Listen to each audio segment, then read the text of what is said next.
Greetings and welcome to the Superb Diamond Range Show. I'm your host Superb, and this is episode number 47, an interview with Meagan of the financial blog Mrs Moneyhacker as part of the financial series. I'll be including a brief financial disclaimer in the show notes of this episode, but please do remember the advice and opinions are our own, and therefore please be sure to do your own due diligence and, if necessary, seek regulated financial advice from a financial professional or tax specialist in your home country. Okay, so in this episode we have Meagan from the financial blog Mrs Moneyhacker, originally from Canada but now living in Ireland. We will be discussing investing from the perspective of living in Ireland. Been wanting to do a show about investing within Ireland for a while, because obviously I have family from Ireland and friends and everything. So I just was curious about how to invest in Ireland for quite a while. So my research led me to Meagan's awesome blog that I highly recommend, called Mrs Moneyhacker. So without further ado, greetings, Meagan, and welcome to the show. Hi, thanks for having me. No problem. Obviously, fantastic weather up here in Scotland just now. I think the climate's pretty similar between Scotland and Ireland. A lot of rain and wind. Yeah, it's beautiful here today as well. And I was just on a call with my parents, and it's the same in Canada. So it seems to be pretty good all around. Excellent. Oh, that's really good. And it's quite interesting because you've kind of you're living currently in Ireland, but obviously you've lived in Canada as well. So it'd be good to hear both sort of perspectives, but maybe you could start by giving us a little bit of your background. You know, obviously you moved all the way from Quebec to the Emerald Isle, and what got you to start your blog, Mrs Moneyhacker? Yeah, sure. So I suppose what brought me to Ireland in the first place was I finished college quite young, and, you know, kind of thought, you know, everything to that point had been mapped out. It was kind of like, go to school, get your degree, start your career. But after I finished college, I really felt lost. I didn't feel like I belonged in Montreal where I went to school, and I didn't feel like I belonged back in the countryside. So I was kind of looking for an option. I wasn't ready to start my career yet either. So a friend of mine was actually coming to Ireland on a working holiday visa to visit a friend of hers that had been coming here for years to visit her family. And it was through her, I think I invited myself along. And so I just was going to come over for the summer to start, but I got the year-long working holiday visa so I could get a job if I needed. I think I had 1,000 Canadian in my account before I come over, which would be about €600 at the time, and thought nothing of it. I came over with a backpack and carry-on. That was it. I didn't even have a check bag. Little did I know that 1 month to the day after arriving, I met my now husband. So that kind of explains how I arrived back here that many years later. So that was back in 2005 was the first time I came over. And then we traveled around a while, and we're back in Canada for about 7 years, and then decided to take the plunge and come back to Ireland when we found out they had a de facto or a common law kind of sponsorship program that had opened up. Okay. Up until that point, you know, you were either married or you weren't, and that was the only way you could kind of get into the country. So, and I think when we first came back from traveling, I was only 21 at the time, and I was like, I'm not getting married, like just for the sake of being in the same country kind of thing. And Canada actually had a permanent residency option for sponsorship for common law, which is if you were living together for 2 years or more, you could sponsor your partner.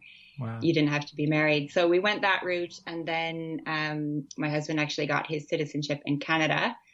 Great. as we were coming back to Ireland. So it was kind of in one door, out the other. But so basically that's how I first ended up in Ireland and came back. And then in terms of the blog, I suppose I came across the FIRE movement by chance. I was on the way to work one morning. I heard an interview on the radio from another Canadian who was in, I think, Malta at the time. And it was a rainy, drizzly January day here. And she was saying, you know, I'm just sitting on a beach and it's January and I can follow the sun and I don't have to work. And she's mid-30s. And I was kind of like totally questioning my life choices at that point. Like, what have I done wrong? Yeah. So yeah, basically, she described the FIRE movement, and I discovered their blog, and I didn't get much work done that day. I got to work and was furiously investigating, like, what is this? How do I achieve it? And that basically just, sent me down a rabbit hole, and I spent thousands of hours researching, like, how do I do this in Ireland? There was nothing really at the time that I could find of people doing it here. So that kind of got me thinking, well, if I'm spending this many hours researching it, then surely if I put something up there to share my journey and share what I've learned and summarize my findings for others, then, maybe it'd save people time.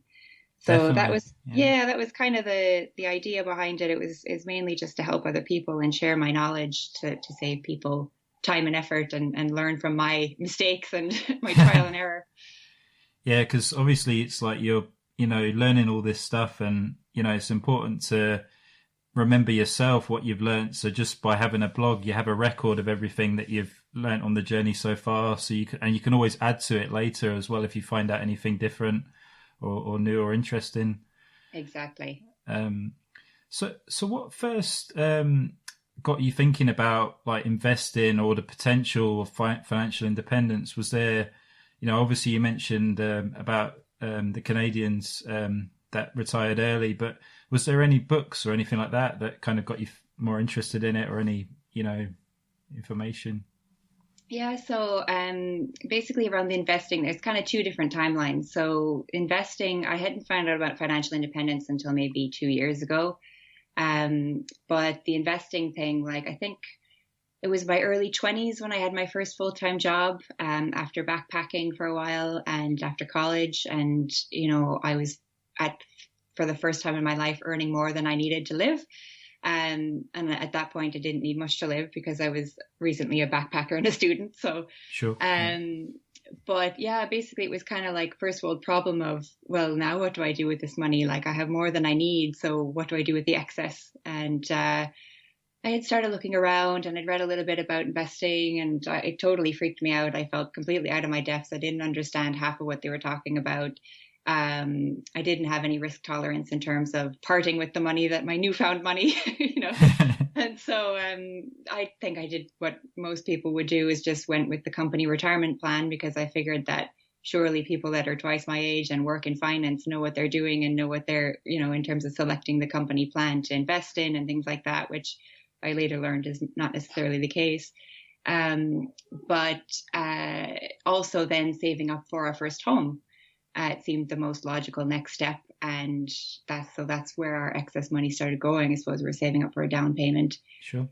And so that's all I knew. That's all I was comfortable with. And I mean, I read up what I could in terms of, should you max out your retirement fund or your tax-free savings account, which we have in Canada? Yeah.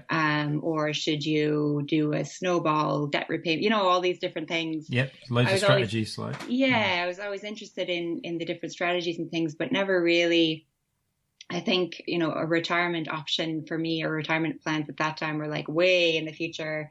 I was kind of going, I have more use for the money now. So basically the approach I took was, we were constantly saving towards some kind of financial goal, but we weren't investing. So we saved up for our first down payment, and then we lived it up for a little while in our 20s. And then, we decided to move back to Ireland. So we were saving up for that. And then we were saving up for our wedding, and then our second down payment, and then for maternity leave, which brings us up to recent days. So, I was constantly saving towards paying cash for all of these big expenses. Sure. And then when I discovered the FIRE movement, it was kind of like this aha moment of, this is where, this is actually a plan that I could implement, that makes sense, that I'm comfortable with, that I understand. The whole idea of passive or index investing really struck a chord with me, in terms of I'm a hard worker, but I'm lazy by nature. So I like to find things that are efficient and don't require a lot of effort. So it really struck a chord with me. And the whole idea of, being able to access the money before the age of 60, 65, 70, and live a more simple life where you prioritize time over, you how does it go? You work to live, not live to work. Yep. Absolutely. So yeah, basically that kind of brought us to more recent days, and so now that's the next ultimate goal, I suppose, in terms of money. That's what we're saving towards next, which is going to take a bit longer than any of the other things we ever saved towards. But yeah, it's great to have a plan. Definitely. I mean, in my sort of like journey of getting into finances and so on, obviously I've come across a lot of blogs and podcasts that are obviously mainly based in the USA, and you kind of have to translate it, for the UK, so that you can work out what they're talking about. And, obviously now there are a few more in the UK, but obviously not many ones in Ireland. I'm just curious to know sort of how easy it is to invest in Ireland, and if it's easy to find information about it, I don't know, maybe doing a simple online search, or if there's some people that you might know that are able to help, because when I tried to research it, I couldn't find much online, to be honest. Yeah, and that was definitely my experience as well. I had first discovered the FIRE movement. I was like, oh, how do I translate this to the Irish context? And really couldn't find much, not FIRE specifically. There'd probably be things in terms of investing and things like that. But in terms of the whole lifestyle ethos of, prioritizing time and, doing side hustles and all of this kind of thing, there wasn't really much that I could find anyway. So that kind of that's what led me to start the blog. I suppose, I was saying, well, if I'm looking for it, maybe other people are looking for it. And it was actually really interesting because it's opened up a huge community for me that I didn't know was there. So I've had this is kind of going into, a different topic, but it's fine. No problem. Yeah. So basically, through the blog, people were reaching out to me and asking questions, and initially were saying, oh, can you look at my situation and all of this? And at first I was guessing, well, I can't, I'm not a, legally financial advisor, certified. And so I was looking into doing that. And then I actually reached out to the central bank and was like, can I do this? I'm not looking to sell products. I'm not looking to advise on any specific products. Sure. Yeah. I'm just looking to do generic advice and consultations and coaching, I suppose. And they were saying, yeah, no, that's fine. You don't need to be certified for that. So yeah, I basically started doing consultations, but in doing that, I've met so many people. And even just having the platform, the blog, and people reaching out, like we started up a local meetup. So we have, I think, 68 members that are signed up locally. Great. In Cork. Great. And I think the Dublin one has, I think, like 700 or something. Obviously bigger population, but the community is growing. There's a desire there. People want to financially educate themselves, and they want to, look for a better way of life, I suppose. But back to the original question, I suppose, in terms of how easy is it to actually invest? I think, like everywhere, the actual investing bit is the easy part. Yeah. What's hard is finding the investment vehicle that's right for you, figuring out your risk tolerance, figuring out, upping your level of knowledge and understanding of the vehicles you choose and your willingness to learn about them, the tax implications, and deciding which plan you're going to follow. So, like, personally, I suffered from what's called analysis paralysis. Yeah, a lot of people. So like I read extensively for 2 whole years before I bought even one ETF. It was like a €50 purchase, and I was freaking out because, I'd signed up for the brokerage account and I put the money in, and I was going, oh God, I don't have a clue what I'm doing. Even after 2 years of reading, and I was kind of going, no, I just have to do it. And, I felt like I needed to have all the answers answered before I even bought one thing. But I've kind of gone like, no, the best thing you can do is take the very first step, open an account, put some money in it, buy one thing, like if it's €50, if it's, whatever. Yeah. And just watch it for like a month or two. And then you'd be surprised how quickly that fear dissipates. Like once you've taken that one baby step is all it takes. And then you go, oh, great. Like I can adapt this. I can sell that. I can buy more of something else. I can, once you read more, your familiarity increases, and you won't kind of get off the fence until you take that one baby step.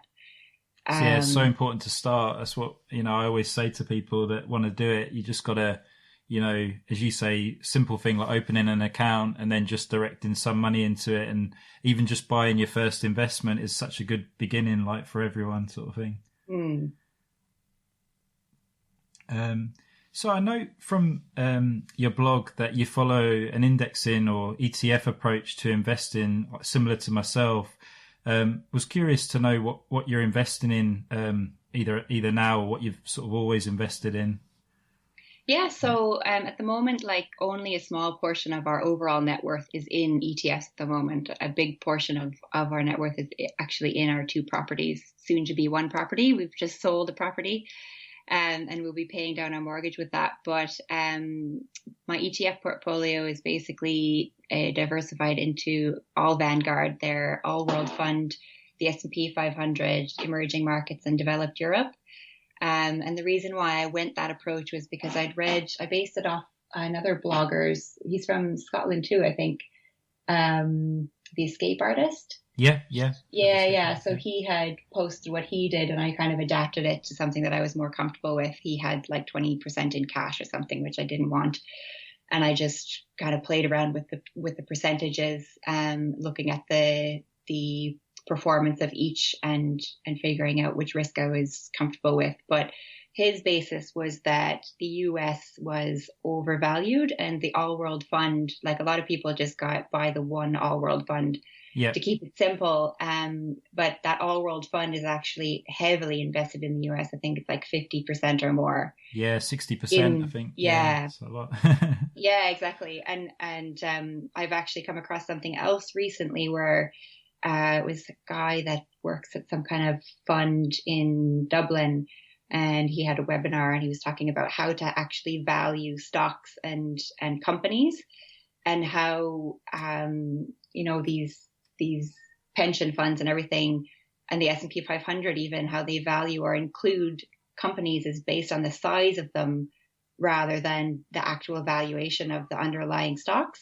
Oh, wow. Okay. So he said it's actually a ridiculous way to value something. Yeah. So he was talking about, like, pension funds in Ireland, a lot of them would follow the same thing where they'd have like 50% at least invested in the US. And he said by all valuation models, I don't know, there's like Kate ratio and all these different things that I'd never heard of before. But he was explaining them all and was saying that like every one of them that you look at says that the US is overvalued. If you buy now, your volatility is actually going to be higher and your chance of increasing value is going to be lower.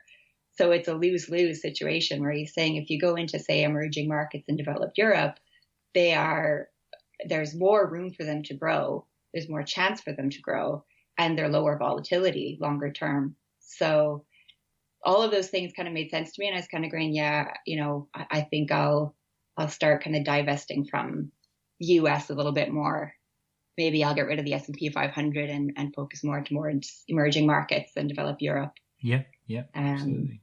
I've also recently discovered investment trusts. Okay. So they're UK-based or Japan-based. I think they're kind of companies that buy a bunch of different stocks. So it's kind of like buying an index fund, but they're treated as if you bought stocks. I think I've come across them in a few blogs. Yeah, I think I know what you mean. Yeah, it's quite interesting. Quite a few people like doing that as well. It's quite a interesting. Yeah, so it's kind of a way to buy a bundle of stocks. You obviously have higher risk because you have no control over what those underlying funds are to some extent.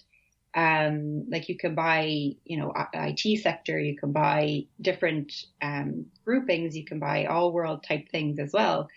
But it's basically this company that buys and sells them on your behalf, and you have no say over that. So I'm not 100% how they work. I'm not 100% comfortable with them, but I'm definitely going to dabble in them a little bit more because, like, looking at the ones I've seen, the most popular ones, I think F&C Trust was one. Their performance has been really good, like over 10, 20 years and even 30 years, I think.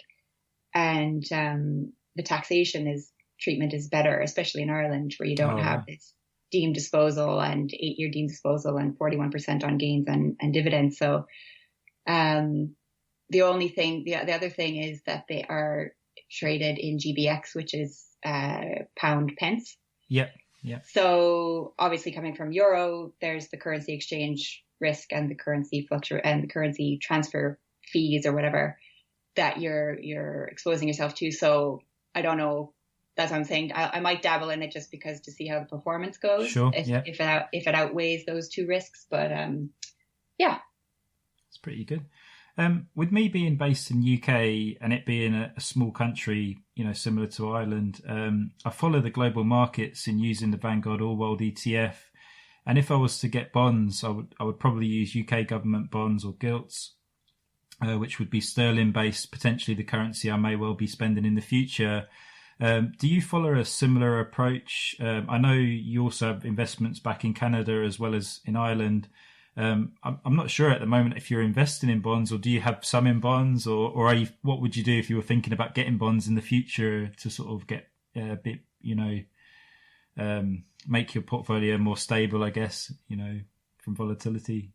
Yeah, so I'm, I suppose, a bit more risk tolerant in that respect because I have a number of years ahead to build the portfolio. Sure. Yeah. If I was nearing the point where I was ready to access it, I still don't know if I would go into bonds.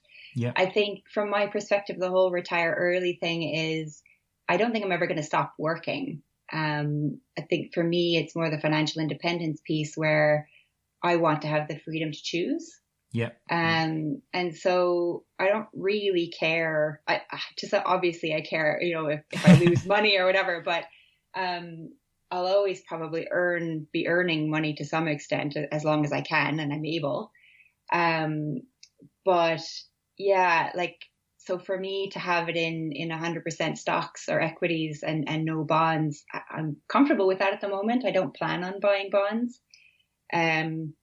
So yeah, I don't know.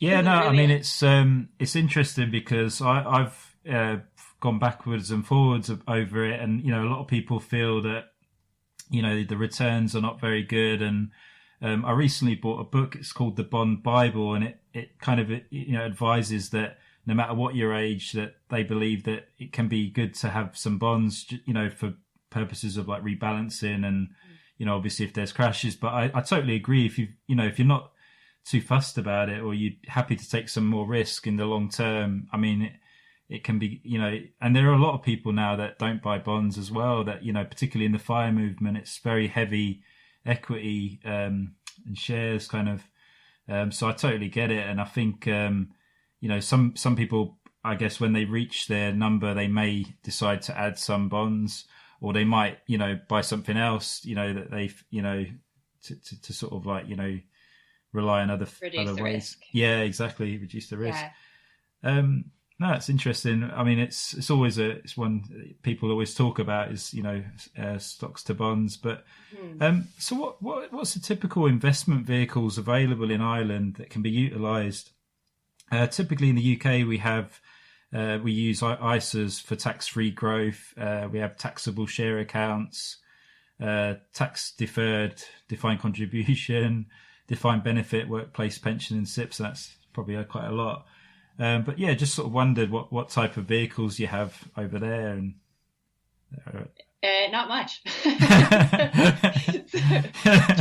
That's probably simpler. Anyway, if any of your listeners know anything better than me, then please let us know. But basically, you've got pensions. Okay. You have a variety of different pensions depending on your occupation. So you might have like a government, say you work for the government or the public sector, you'd have kind of I don't know if it's defined contribution or a defined benefit, where you have a dedicated amount based on your number of years service. You have your workplace pensions, occupational pensions, if you have just a regular job. If you're self-employed, you can have, an executive pension and things like that. So each of those have different pros and cons and contribution limits and things like that. But other than that, like there's no real post-tax savings account. There's no tax-free savings accounts for after-tax money. Yeah.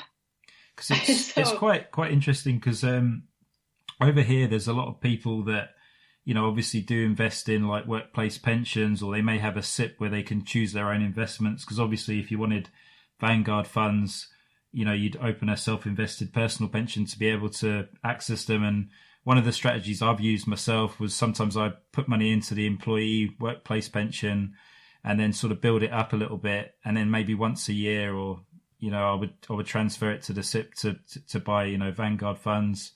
But then there's a lot of people that obviously don't really believe in pensions, or, put the bare minimum in a pension just to get the employer match. And then they try to invest the rest in an ISA, which obviously gives them access to it. And as you say, if you did want to retire early, or you needed the money for something sooner, you'd have the access to it. So a lot of people find that obviously with pensions, it's a far away thing. And, obviously you get worried about things happening, like, changes in the law and the goalposts being moved to when you can access them. So I don't know what you think of that sort of, if that. Yeah, absolutely have the same issues. I have a pretty big beef with pensions.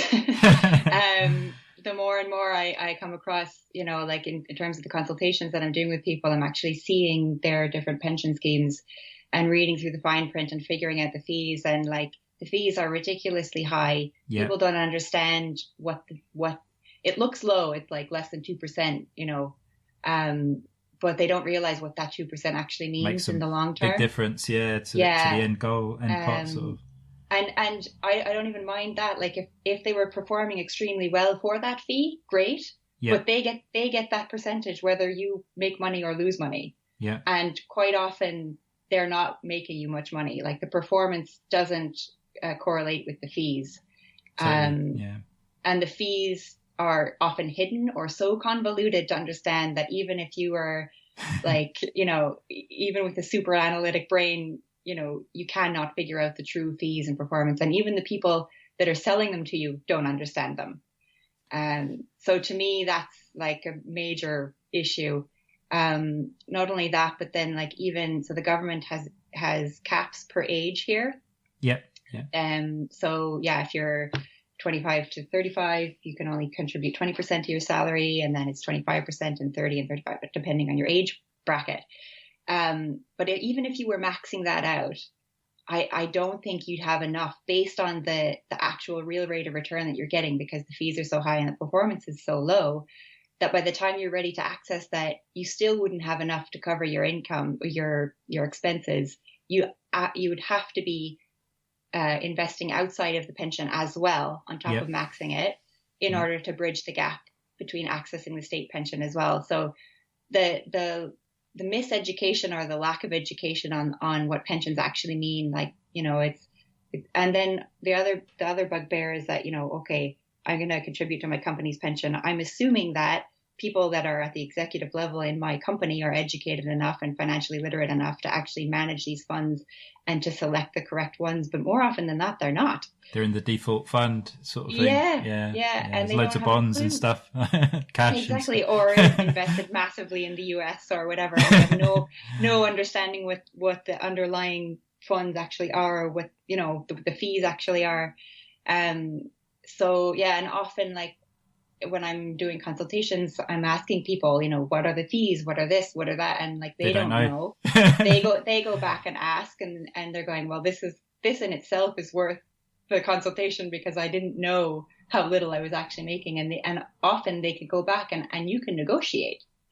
You can say, well, can I reduce the allocation rate, or reduce the fees or whatever. So, there is wiggle room, if you're aware. And the other issue that I have with them is that, like, I think the general public are missold the fact that pensions are a savings of 40%. They're not saving 40%. They're deferring.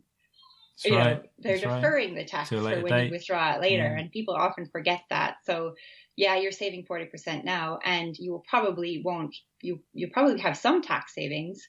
But depending on your withdrawal rate, you have to pay tax later. So the other thing with pensions in Ireland, I don't know if it's the same in the UK, is that when you're 60, you have to, by law, pay tax as if you've withdrawn 4% of the entire portfolio. By the time you're 70, you have to pay the equivalent of 5%, whether you withdraw it or not. Wow. So if you have $1 million in there and you only need 30,000 to live, you have to pay taxes if you've withdrawn 40,000 a year. Wow, that's interesting. Yeah. So a lot of people don't know that as well. So they think, oh, by the time I'm ready to retire, I won't have a mortgage. I'll only need 30,000 to live on. I'll be under the threshold. I won't owe any tax. But you will, because they make you technically pay as if you have withdrawn, whether you actually withdraw it or not. Because I know that quite a few of the lump sum payments for pensions that, obviously they are just taxed straight away. And then it's a case of contacting our local tax office, the HMRC, to kind of work out your tax afterwards. But they, so even though you haven't paid it for a long time, the tax, obviously when it comes time to get in the lump sum, the tax is taken straight away. And obviously tax rates and no one really knows which way they're going. A lot of people would probably say upwards because of, national debt and things like that. So yeah, it's kind of the unknown. And at least if you're paying the tax now, some people might say that tax rates are quite low at the moment compared to what they may be in the future. So it can be worth doing that. And as we talk about, the access is a big thing that, I think it's a nice peace of mind to be able to get to the money, I guess. Yeah, that's the major issue for me. I mean, I know I've complained a lot about pensions now. Like if there are cases certainly where it makes sense for people, and there are a number of consultations that I've done for people where I've actually shown that pensions are the best way for them, the quickest way for them to get to their financial independence. But it really depends on, I think most of those cases were people that were self-employed and didn't have a cap. Yeah. So I think the caps really do nothing for you. You really need to be investing, say 50% of your income if you're going to be financially independent within 10 years. Yeah. At minimum. So if financial independence as quick as possible is people's goal, then, the caps to the pension, you're not going to be able to reach it with the pension alone. But then, the access age is my major bugbear for my personal situation. Yeah. My net worth would be worth a lot more in the same amount of years if I contributed to the pension, but that's useless to me if I can't access it. Exactly. Yeah, exactly. One of the things that I picked up from your blog is that you don't always follow what everyone else is kind of doing. An example of this would be when you were considering moving to Ireland. Obviously your family in Canada and your friends were unsure if it was the right thing to do, as everything was going according to script. But it proved with time to be a great idea. You obviously make your own luck, but as you said earlier about pensions, everyone sort of thinks it's a good thing, but you're questioning it, and you might do something totally different. So it's kind of good to see that you doing things a bit differently or not following what everyone else is following, if that makes sense. Yeah, I mean, my friends and family would be the first to tell you that I'm definitely a nonconformist. I'm always questioning the status quo. I'm into zero waste. I'm looking into homeschooling potentially. We've just recently, my husband quit his job to be a stay-at-home dad. So all of these things are completely, people think we're weird, but yeah, it's working out for us. So, just going back to the move over from Canada, it wasn't a financial decision. It was based on, personal factors, and I'd always kind of wanted to come back to Ireland and things like that, but, and a number of other things, but, it ended up being really a great thing for us. I think we were earning fairly well in Canada.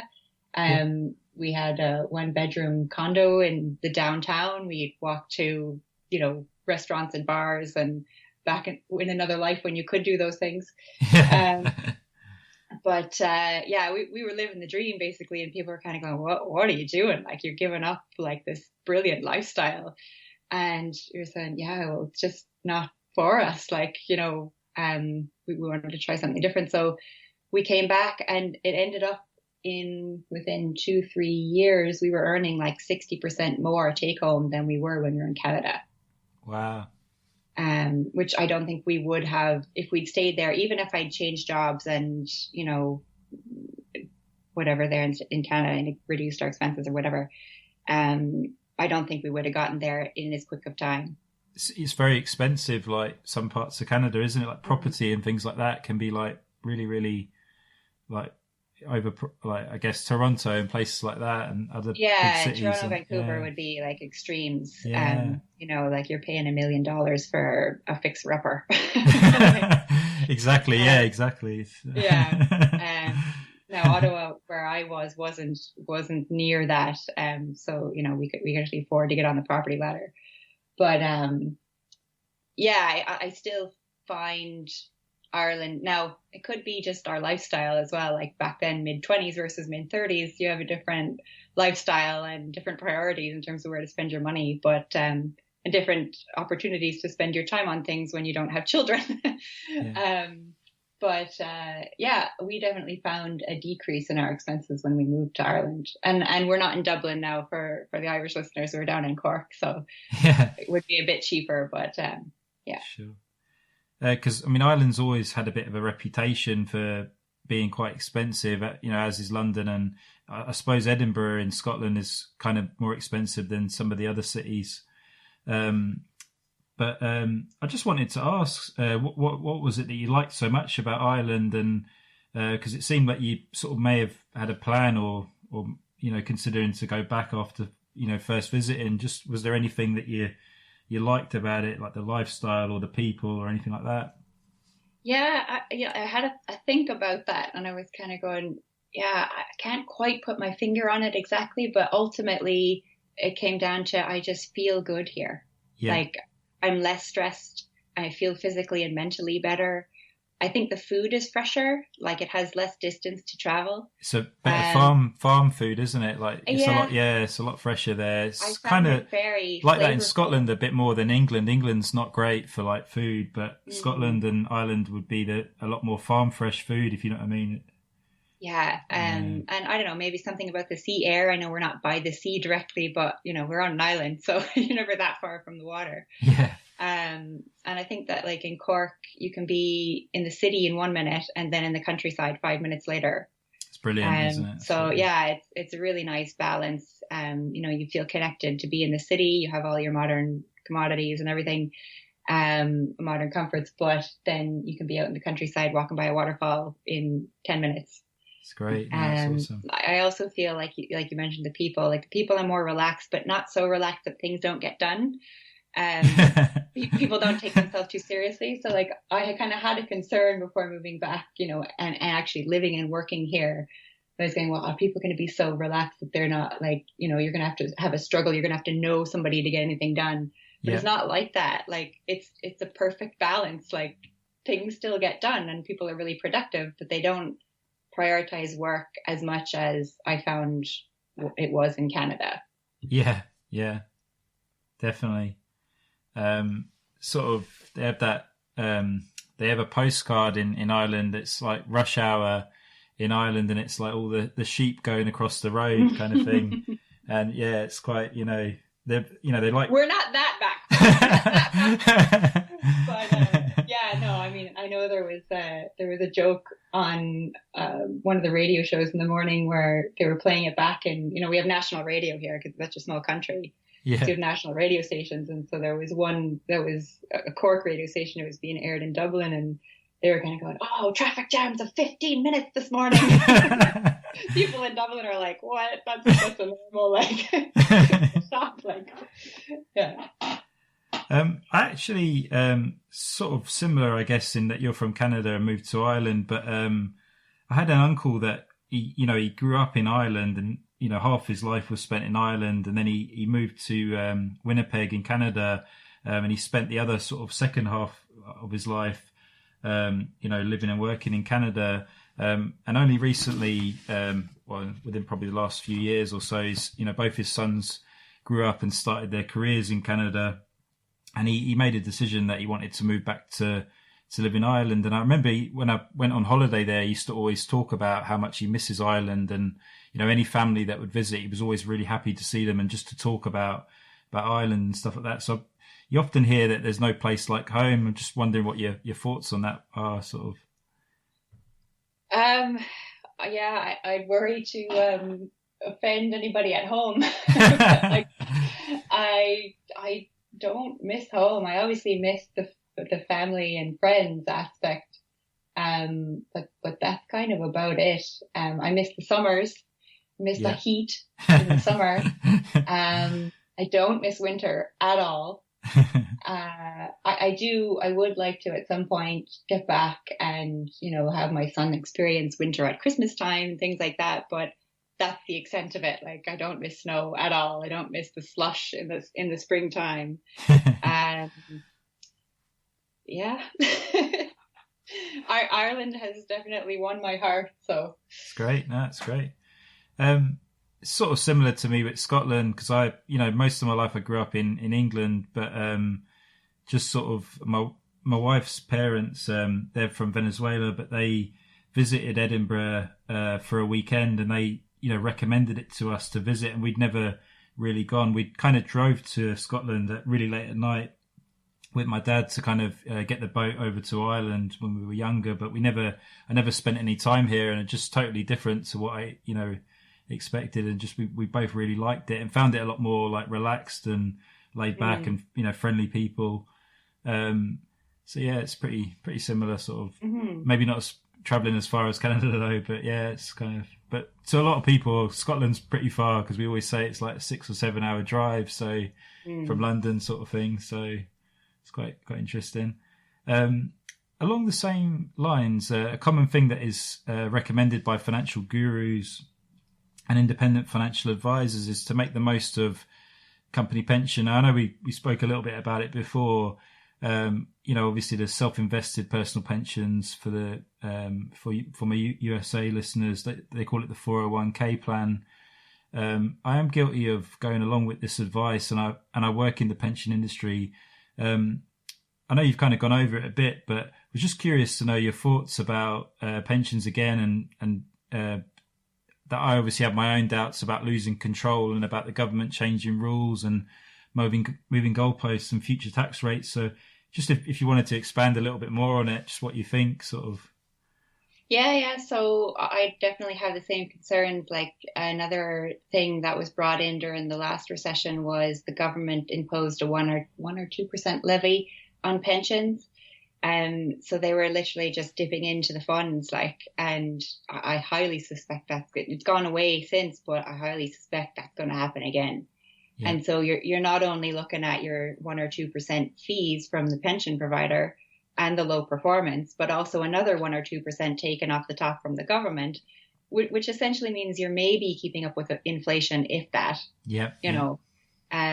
So yeah, like your performance and your fees, I can't stress enough, be aware of them, challenge them. Definitely, there are tax savings to be had. Max them out if you can, if you don't need the money. Take advantage of your employer matching, but only if it makes sense. Like, you need to look at your personal plan and say, okay, well, what is my end goal here? Like, do I want to have the highest net worth at whatever age, or do I want to live a comfortable lifestyle throughout my life and have access to money when and how I want it, even though it might not be the most tax efficient? It's really going to depend on people's personal situations. If you're in your 50s and you're only starting to start saving towards your pension now, or your retirement now, you don't have any investments, probably the pension is going to be the answer for you. But if you're like mid 30s, starting to look into investing for your retirement or financial independence, pensions probably aren't the answer. So it really depends on your personal situation. Don't just go with them because the 40% tax savings, or because it's easy, because it's pension matching through your company. Look at the underlying fund. Look at when you can access it, because different occupational pensions can you can access them at different ages. So it's defined by the company. So the company will say, okay, yeah, you can access ours at 60s. Some can say 65. Some can say state pension age, which currently is 67. But by the time we get there, it'll probably be 70, keep moving 75. It. Who knows? So you'll never get access to that money. And, I was driving, listening to the radio the other day, and there was somebody on there saying, yeah, we were saving towards our retirement. And then my husband got Alzheimer's or dementia or something like that. And now she's a full-time carer, and we never got to enjoy our retirement the way that we had planned all these years. And it just really struck a chord saying, time is not guaranteed. You really need to, prioritize time, live your life now as if it's no, tomorrow is not guaranteed. Absolutely. So, and you don't know what tomorrow is going to hold. So definitely don't blow your money, plan for the future. But also don't do it at the expense of now either. So I think it's a fine balance. Because it's quite interesting, because I watched a video, it was an American guy, and he was talking about, the 401k or the pensions in America. And he was talking about how a lot of people, they put all their money into the 401k plan and they have no emergency fund. Mm-hmm. And he described it as building a house, and, it's like you're starting off with the roof, but you've not built a foundation. Mm-hmm. And, it kind of reminded me of myself, because I went through a phase where I was just trying to put everything into the pension because I thought it was really good. But I've since kind of learned that a lot of people say to take advantage of ISAs and savings accounts. And, I'm getting more interested in the idea of obviously being able to be able to access it earlier and not have to wait till a certain time, and that time could be moved, or, or as you say, the fees and within the pensions, maybe that you didn't see, or, so you end up with less than you thought you would. So it kind of just makes you think that there are other ways to invest your money, and, that are a lot better and give you access to it, sort of thing. Mm-hmm. So that's pretty good. What you mentioned earlier a little bit about, buying, saving for a house, and, obviously buying property. Obviously Ireland's known to be a very expensive place to live. Obviously have family over there, at least sort of, definitely Kildare and Dublin, and having made a few trips over the years, I have noticed this. So I just wanted to get your idea of what you think about investing in property, and if it's something that interests you, or if you like to do it. Yeah, so a few prongs, I suppose, on this one. So in terms of primary residence, I think, again, the whole buy versus rent debate is up for grabs. But in our scenario, buying made sense. We were living in a 2-bedroom apartment, and we were crunching the numbers and kind of going, look, we can get a 3-bedroom townhouse with a yard, parking, 20-minute walk to the city centre for less than what we were paying in rent. So we're kind of going, it's a bit of a no-brainer. Add on to that we'd have the ability to do up the house to our standard and not have to deal with niggly things like the boiler not working or only working, we had so many niggly things that were never going to be fixed by the landlord. You just had to kind of work around, and, at least in a house that you own, you can upgrade the boiler, you can do all, and put your own stamp on it and be really comfortable there for the time that you're there. So it's a mix of emotional and financial decisions. But and only recently, I suppose, I'd done some articles before, an analysis on, paying down your mortgage as quickly as possible versus using that money to invest in the stock market or in ETFs or whatever, and seeing what your net worth would be after 20 years or whatever it would be.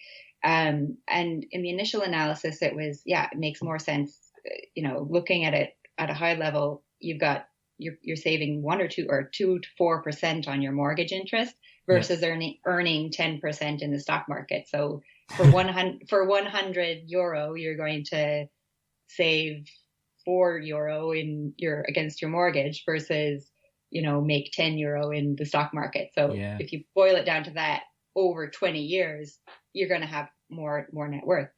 But only recently, so we sold a property in Canada, and we're kind of going, another first world problem. What are we going to do with the money? And I was kind of saying, oh, well, looking at all the different scenarios and saying, okay, well, we could invest it in Canada and leave it there and it's more tax efficient and it's better performance and all of that. But then we're looking at currency exchange risk and currency fluctuations and transfer fees when we want to actually access the money, which is hard to build into an analysis model because there's so many unknown variables and there's no averages, that I've found anyway. Or we're saying, okay, well, what if we transfer it over to Ireland and invest it here? What if we transfer it over to Ireland and pay down our mortgage? And I wasn't looking at the net worth after 20 years. I was looking at how many years it's going to take for us to be financially independent, in that we don't need to work if we don't want to. And interestingly, paying down the mortgage as quickly as possible was going to get us there sooner, because the factor that I didn't factor into the previous analysis was that your expenses are going to be that much lower. Yep. Yeah. So therefore you don't need as much invested to live off to pay for your remaining expenses. Yeah, that's right. So when I looked at them, basically it was going to take the same amount of time, whether I invested that money in the stock market or I paid down my house. It was going to take the same amount of time, because even though I would have more monetarily wise in the scenario where I didn't pay down the mortgage, I was going to need, say, 250,000 less invested to cover the 10 grand of mortgage that I have per year. So yeah, basically back to the expense of living in Ireland, like we were able to buy a house in what's considered locally as a rough area. A lot of our friends kind of question why we'd be raising our child here, but it's fine for us. Like at the moment, we're 20-minute walk from the city center. We're 20-minute commute. My husband was 3 kilometers from his job, which he's now left, but we only needed 1 car. So as a result of being in the rougher area, we managed to buy a house for $235,000. It's a 3-bedroom, new enough build, built in 2006. It's central. We only needed 1 car. And I think so the last 3 months, for example, we've spent an average of $2,300 a month all in, including mortgage, food, everything. Yeah. And we think that once we're mortgage free, we should be able to live off $24,000 a year for a family of 3 and a cat in the city. So, I think you can make it, obviously with childcare and things like that, but we've taken that out of the equation now. My husband's left his job. I think you can make it expensive, or you can prioritize time over, making as much money as you can, and you can reduce your expenses that way. But what was the other question in terms of property investing? Yeah. So in terms of buying property as an investment, I've looked at this a number of ways as well. So I looked at, if you use an interest only mortgage, your interest is 100% deductible. So you'd have less capital being built up, on paper, but you'd have a higher take home per year. So if you wanted the passive income from the property, the only way I could figure you could do it in Ireland anyway would be to have an interest only mortgage. If you have a regular mortgage, you're going to be negative cash flow per year after all the expenses and income taxes, especially if you're in a higher income tax bracket, you're still earning. So you'd only really be building up the equity in it, and it would be costing you per year. And that was our experience with the Canadian property as well. Yeah. It was costing us we were out of pocket, say €2,500 a year, just to maintain it after rent and taxes and everything was taken into account. So and then when we sold it, we made a little bit, but not much after your, purchase and sale costs and capital gains tax and everything is taken out. We've just about broken even. So the other idea was, if you were to buy, say, 2 properties, say you could build up a cash portfolio of 400 grand. Say you bought 2 properties for 200,000, rented them out for $1,450 a month.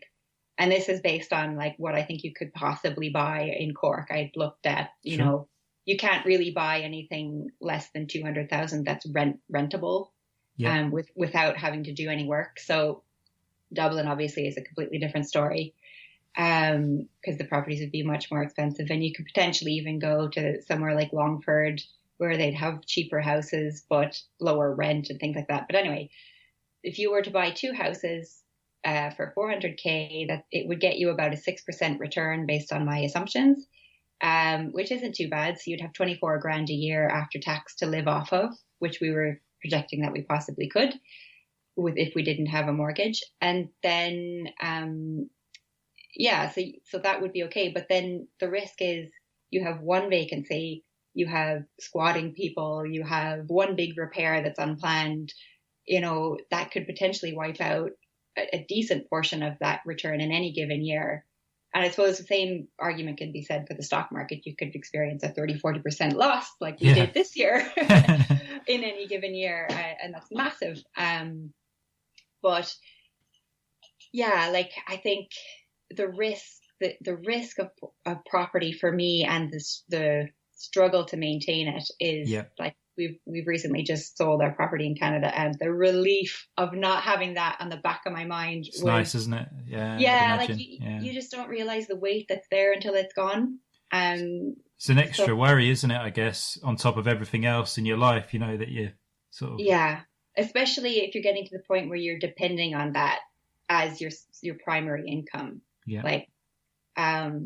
I don't know if I could do it. And then you have to be a landlord or pay a property manager. And even if you have a property manager, you still have to be involved with. Totally. So to me, it's not worth the hassle. Again, back to I'm lazy by nature. the most efficient and lazy passive approaches. So not for me. But I definitely can see why it would work for some people. And again, back to the whole investment thing. It's down to figuring out what works for you and what you're comfortable with.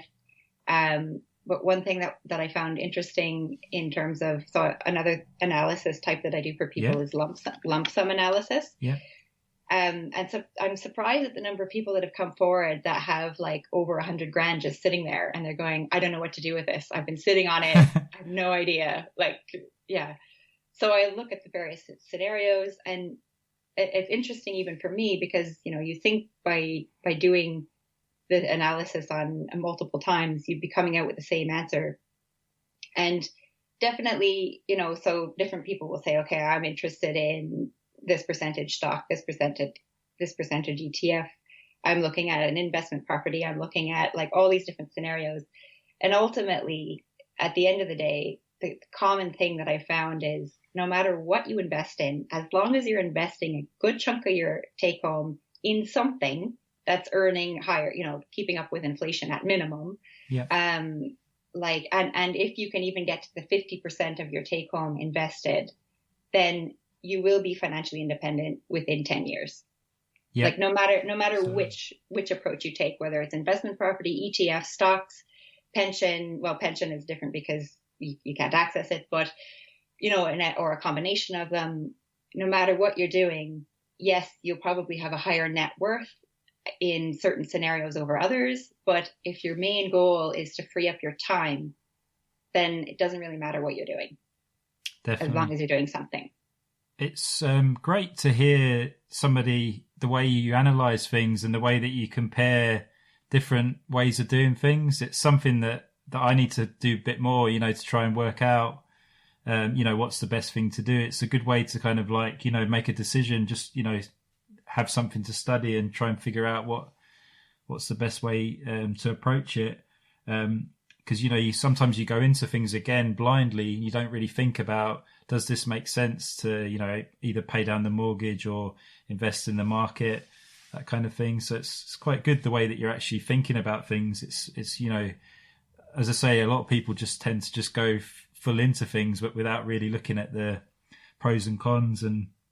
I actually obviously do these things for myself and making my own decisions, but I'm always learning. And so like I may decide, okay, this is my plan. This is what we're going to do. And then I'll discover something else, go, oh, actually, no, this is the better way.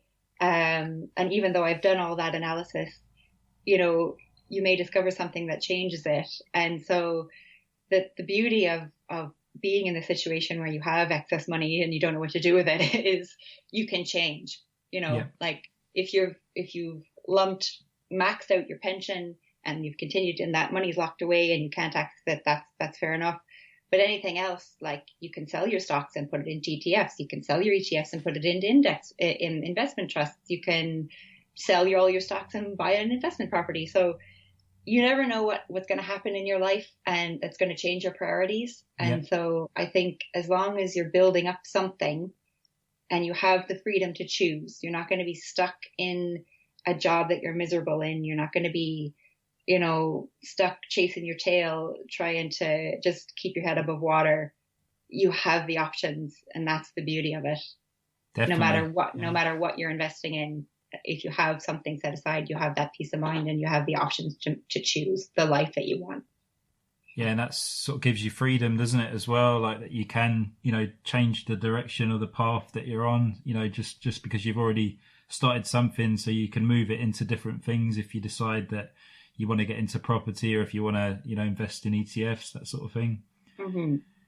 I was just kind of wondering if there was much of you mentioned about meetups that you have over in Cork, and but obviously just in general, the community that you're around. So, is there much interest in personal finance? So that could be within your immediate network. It could be like your work colleagues, circle of friends.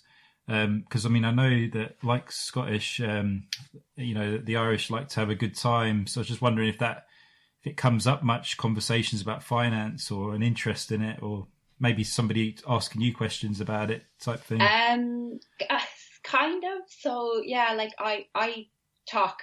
I'm a chatterbox. When you get me talking, I'll talk for ages, especially about things that I'm interested in. So I will talk to all my friends and family about what I'm doing. I don't, being a nonconformist, you quickly learn that telling people that you're doing something that's out of the ordinary, that may challenge the way that they live their life, or things that's not necessarily well received. But all you can do is talk about what you're doing and not pass any judgment on the way that anybody else is living their lives. Yeah. But I think just in talking about what we're doing and demonstrating the lifestyle that it can get you, it kind of rubs off on people slowly. And over time, people are starting to come to me to say, oh, well, could you have a look at our scenario, or even just general talk about it. So I think in being the person that talks about it, because it's typically a taboo conversation. Nobody talks about what they earn. Nobody talks about, their investments or their take home or whatever. But I think in talking about it myself, it opens people up to say, okay, well, it's not taboo for them, so I can talk about it with them and, maybe learn something or yeah. So it's slowly rubbing off, I think. Not that that's what I'm trying to do, but I think that by showing what we're doing or telling them about what we're doing gets people thinking. And then, what was it? Never something about planting a seed. It's like, don't underestimate the power of planting a seed. People aren't going to change.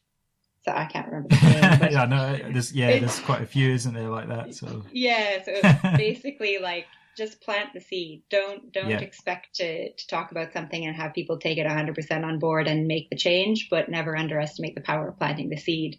Yeah. And if you plant that seed, people will ruminate on it, and it'll eventually flourish into something and possibly rub off on and make a change to their lives. So. Yeah, just to give an example of that, I like talking about investing to a lot of my friends, and I had a friend recently that, just always wanted to own gold, and he was just asking me how he could do it. And, I showed him a way that he can open up an ISA and buy an ETF for gold. And, it got him really excited, because then all of a sudden he was like, oh, I'm really into technology. I'm really into gaming. There's a few stocks that I'd like to buy, for like certain companies. And, ever since he sort of got the portfolio up and running, he's always sort of dropping me the odd text to let me know how the gold's doing, and it's much better today, or that kind of thing. So it's really great when you've been talking about it for such a long time and then they start doing it and then they start to enjoy it, sort of thing. It's quite fun. Absolutely. So I just wanted to get your views on consumer debt. And do you think it's okay to keep investing while you still have like consumer debt, or do you think it's better to wipe the debt out first? Pretty similar to what we talked about the mortgage versus investing. I would say that most would say that mortgage debt is okay to a degree, but anything like say a high interest credit card, obviously may not be worthwhile with the rates of interest that they charge. So just wanted to get your opinion on debt and in general. Yeah, definitely think avoid it at all costs if you can. Basically, and if you do have it and you're swimming in debt, it's another analysis that I do for people, is trying to figure out a debt repayment plan and to show them the whole snowballing effect and how quickly, they could actually be out of debt if they follow, whatever approach. But basically, again, if you look at it black and white, credit card, 21%, mortgage, 4%, investments, possibly 10%, just looking at percentages, credit card is going to be double what you're going to earn in the stock market at best, on average. So, and the credit card is definitely 21%. The stock market could be -2%. It could be, 20%. It could be, on average, it's 10%, but the credit card is definitely 21%. So one of the things I looked at, which kind of amplifies it, is, or demonstrates the impact of it, is using this rule of 72. So it's a basic mathematical calculation that shows you how many years it'll take for your debt to double based on the percentage that you're paying. So a typical credit card of 21% left unpaid will double every 3.4 years or quadruple every 6.8 years. Wow. And that same money invested in ETFs, for example, or averaging your stock market return, would take 9 years to double, not including taxes. Wow. So so basically, if you have existing debt, try and clear it as quickly as possible. I know there's different approaches of, focus on, from a psychological perspective, focus on the smallest sum first so that you get that out of the way and you feel like you've made progress. Yeah. But to me, as the black and white, mathematically focus on the highest. That's where you're going to get biggest bang for your buck. Yeah. And knock them out that way. So typically the order goes credit cards, car loans, student loans, and then mortgages. And a good rule of thumb that I found for mortgages was, if your mortgage is 4% or over, then it's probably not great to carry on to it. You should be focusing on that. If it's 4% or lower, then you could, potentially keep the mortgage while you're investing outside of it. Because another thing about going back to mortgages is, like every so often you can, build up more equity and then you can refinance, and similar to sort of pensions, not saying it's quite as bad, but yeah, it can be quite a lot to refinance, and a lot of fees involved, that almost make it better just to overpay, or, I don't know too much about it, but I think a lot of people get excited about refinancing because it kind of looks good, but sometimes there's a lot of hidden costs to it, kind of thing, or to do it too often, maybe, I guess. Yeah, I've done a little bit of reading about it, and I think, like, in Ireland, it's extremely limited in terms of, I think you have to be 55 or over to be able to do it, or something. It wasn't even available until recently in terms of releasing equity or equity release schemes. Yep. In terms of refinancing, maybe it's something different, but from what I read, there's a lot of risk, and then you're actually, I don't know, I can't remember exactly, but it was something like you're signing over a portion of your property to the bank. They have more powers or more ownership to reclaim if anything happens and things like that. So if you die, it doesn't go to your family or your estate, it goes to the bank, and all of these different things that, definitely do your research before and talk to a specialist in the area before and understand exactly what's going on there. If you're, again, if you do want access to the money, if you feel like you're going to need access, definitely build up an emergency fund first before you lump it all against your mortgage. And have that there so that, again, you never know what's going to happen. If you're really risk averse, there's a thing called income protection insurance, which is, it's actually quite good. Like, people say, okay, you have to get life insurance or mortgage insurance to cover your mortgage if you die, which the bank requires in Ireland anyway, and some other countries as well. But, and life insurance, that's good for your family, but not really good for you because you're dead and you don't need it. But if you have income protection insurance, it's basically if you get sick, or there's ones that are, I forget what the criteria are, but it's more, there's specified illness cover, and then there's income protection, which are two separate levels of cover. And the income protection one is a wider range of criteria. It's not specified illnesses. It can be other things as well. I can't remember. But basically will cover like 75%, up to 75% of your income until you die or something like that, depending on the cover. So that's the one you're really going to benefit from if you're really worried about, what the future might hold. And it's not much more, if not less, than what life insurance would be. So definitely something else to look at if people are worried. Yeah, because I spoke to one of my cousins recently, and he mentioned that he was working with a guy that had enough in cash to pay off his existing mortgage, but chose not to. And I think his thinking behind it was that if anything happened to him while he was working, obviously he had an insurance that would pay off the mortgage, and then all the money that he had in his account could go to his wife or his partner. But yeah, it was kind of one of those things. I didn't know if it was like sitting all in cash or if he was investing it, or I don't know. But I just couldn't work out if it was a good thing. But he obviously felt comfortable having that amount of cash and just keep working. But it was interesting that he could have, obviously get the peace of mind of a paid off home. But just, for now, just happy to keep going kind of thing. So it's interesting, like how people think of things. And I suppose that you absolutely kind of, like money is definitely there's definitely a huge part of money that's psychological, and it's so individual for so many people. But yeah, that's an extreme emergency fund. That's like the most extreme emergency fund I've ever heard of. But a lot more than 6 months or 1 year. So just wondering if there was any finance books that you could recommend, or ones that have helped you in your journey that you've enjoyed.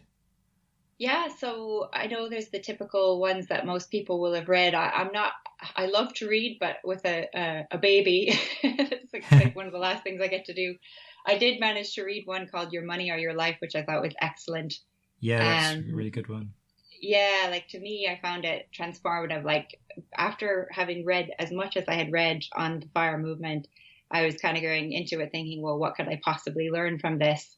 Knowing what I know. And I think it really is a book for everyone, no matter where you are in your journey. Yeah. I think it gets you to, look at the steps that are required to reach financial independence from day one. Like when you have no idea where your money's going, it kind of gives you the step-by-step ideas and how to visualize it, how to graph it, in a sustainable way, but also looks at the psychological side, which I think is so important when it comes to money, because it's so different for so many people. But the main takeaway from it for me was to convert your calculate your hourly wage, your true hourly wage. Yep. So that's like take into account your commute time, the what you need to do to de-stress from that job. Yeah. Everything that you pay for in order to work. Like say, if you weren't working, would you drink as much alcohol? Would you go on holidays where you sit on the beach for 2 weeks, or would you do more interesting holidays? All of those things, they take all of that into account, crunch it down to an hourly wage, and then everything that you spend, convert it to the amount of life energy that you've exchanged for that. Wow. And then the other really interesting part was, and then start tracking beside each expense category. Did that bring value to your life? Was it in line with your values? And did you feel that your life was better for it, or something like that? It was like, really starting to look at making a budget that works for you and your priorities and your values in life. So they're saying, yeah, you can have a budget, but a lot of the time it's not sustainable. People go, yeah, I can cut out expenses for 2 months. And then they go, no, it's not worth living like that. And they forget about it and they go back to their ways. Whereas this one was, you may realize that you're spending some money on things that don't bring value to your life, that you could redirect that money to something that really would bring value to your life, or and change, the way your happiness. And you're not spending any more money, but you're directing it to things that make a difference to your life. So one example was, this woman was, I don't know, spending 8 hours every week or every month to pay for a magazine subscription. Wow. And when she was going, okay, 8 hours of my life, that's a day a month extra that I could take off, be no worse for it, and have, a Friday every month that I could spend with my family instead of having that magazine. That to me is worth way more than the magazine subscription. So it was really just, taking a step back and looking at that. What are you spending your money on? And how do you fine tune the budget to one that's going to bring you the most happiness? Definitely. That's really great. It's good. Mindset's such an important thing as well. Like you say that, sometimes you just get so into the practical of like, what to open, what to invest in, but, getting into the savings habit and, thinking about your expenses and, like what you're spending on food shopping, stuff like that, and budgeting. Some people are into that kind of thing. So it's quite interesting. I think like for a lot of it is you have to find something that's sustainable. Yeah. Like you can't deprive yourself consistently. There was another book I read called Financial Freedom, and it was the guy that went from $0 to $1 million in 5 years. When he was 26, he was living back with his parents, had no money, and just like went crazy for the next 5 years. But at the expense of his friendships, at the expense of his relationships, like he did nothing but work. He got to his $1 million, but at what expense, and looking back now, he's kind of going, oh, maybe that wasn't the right approach. Maybe I would do it a bit differently now. And so I think definitely it's, you have to enjoy the journey. It has to be sustainable. Because like we were saying before, tomorrow is not guaranteed. So definitely. From one of your recent emails that I received from yourself, you mentioned that you like video games, and my personal favourite's the Final Fantasy VII game, the original one.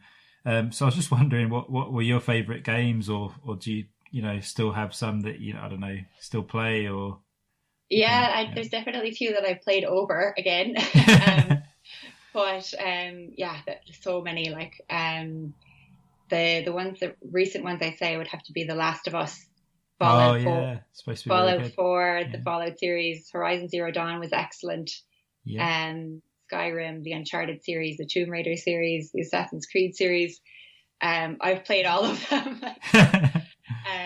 Really excited to play The Last of Us 2. I've been waiting for like years for that to come out. So that's good. Anything with a really immersive storyline. Like actually recently was playing the latest Far Cry, what's it called? Zero? No, not Zero Dawn. Maybe something like that. A New Dawn? Anyway, it's post-apocalyptic. And so going into the pandemic, people were saying, this is really bad, and I'm really struggling, and I'm playing this game going, it could be a lot worse. These people are, coming out of fallout shelters and had no food, like all the canned food had perished, and they couldn't grow anything in the ground because it was nuclear, whatever. And I was like, it could be worse. Because I kind of gone through phases. I always liked games like growing up, and I used to play a lot of games with, the friends and stuff. And then I used to, when I had a PC, I used to always download emulators of old arcade games, retro games. But only a few years ago, I had a friend that worked in a department store that they had a PlayStation 4 that was, it had been returned, but the box was a bit damaged, but the actual PlayStation was fine, and it was like half price. So I ended up buying it for half price, and just bought a few, games that I always wanted to buy on it, and just don't play that often. As I think I go through different phases. Sometimes I'll play quite a bit, and then I'll just not play it for a while. But definitely enjoy it still. It's quite good fun. Yeah, definitely would relate to that. Well, yeah. I don't have as much time as I used to play. Yeah, it takes a lot of time, doesn't it? It's like yeah. That's good fun. From all your experience in investing, what would be your advice to a young 20-something who is considering starting investing but has no idea where to begin or where to go or who he needs to know? Yeah, sure. So, I had a good think about this one, and every one of these, I suppose, would have a story attached to them. But basically, I'm just going to ream off a list here. So if something seems too good to be true, especially when it comes to finance, it usually is. Never buy anything on your doorstep or where you feel pressured to make a decision on the spot. Been burned by a few of those over the years. Understand that just because society's mapped out in one way doesn't mean you need to follow it. Like the traditional go to college, work for 40 years and then retire is kind of an outdated concept. Definitely. Job security and stability are no longer what they were. No matter what type of job you're in, you are expendable. No one's irreplaceable. However, you can make yourself valuable. So look out for yourself first, build your emergency fund, have the freedom to leave bad working conditions, but at the same time, don't burn any bridges, no matter how tempting. The world is an increasingly small place. So just because someone is older than you, don't assume they know more than money about you, more about money than you do. Just because someone's selling something, especially financial, and especially if there's no fee, doesn't mean they know much about what they're actually selling. And in most cases, they stand to make more from your money than you do. Start investing in something. Educate yourself on personal finance and investing. Find something that you understand and are comfortable with. If you can manage to invest 50 to 80% of your take home, you will be financially free in 10 years or so, and understand the impact of fees and underperformance on your investments. So that's kind of in a nutshell. That's great. That's absolutely excellent. It's such a, so easy, like, to miss a lot of those, ideas, but it's great that, to be able to have that knowledge and to be able to, put it into practice in your life. So that's great. But yeah, obviously the blog is excellent, really great resource, and really enjoyed reading through it. So I guess finally, Meagan, it's been an absolute pleasure having you on the show. If any of my listeners would like to check out your work on the internet, where would be a good place for them to find you? Obviously, I'll link to the show notes as well. But yeah, sure. So it's mrsmoneyhacker.com. It's MRS Mrs. And there's a contact us page on there if they want to reach out. And be glad to hear from people. Well, that's great. Well, thanks again, Meagan, for coming on. I really enjoyed it. It's great to have the Irish perspective and, to see how things work over there. So I'm hoping that, people check out your site and, try and get into the investing side that are living over there. So it's really great. Great. Thanks so much for having me. No problem. And just for the listeners, if you'd like to subscribe to the Superb Diamond Rage podcast, you can do so on iTunes. And obviously we have the YouTube channel as well and Twitter. So the Twitter handle is @SuperbDiamondRA or SuperbDiamondRA. And for now, peace out and thank you.